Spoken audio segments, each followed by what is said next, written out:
Good work getting here so fast. This mission has top priority. Target, Josef Priboi. You're to locate him and bring him out for debriefing. Josef is our only link with a heist of the warhead. Yeah. I need to know one thing. Where he is. Josef is held at a military airfield. The whole area has excellent air defenses. We have to place you some distance from the target until those defenses are disabled. What? Is transport waiting? You'll cover the ground using locally resourced transportation assets. You mean I have to steal something? Exactly. You will travel to the next goods yard.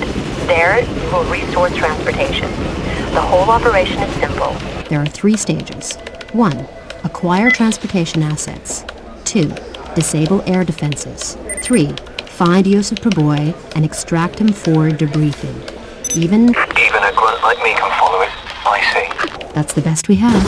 Anya, just how did you track Josef down? We traced Josef's call to his apartment, right? Local agents raided it and found photos of Josef and his mobile number. So we call it and triangulated the coordinates. The mobile is located at a military airfield. That's where Josef is. That's our primary target. Coming. Assuming he's there. You must make your way through the goods yard to the truck. Avoid the cameras at all cost. If you alert the security, you'll have the entire base zeroing in on your position. Get to the truck. This is your objective on the mission. Reach it and steal it. I want this mission to be brief and above all quiet. Get to work, Jones.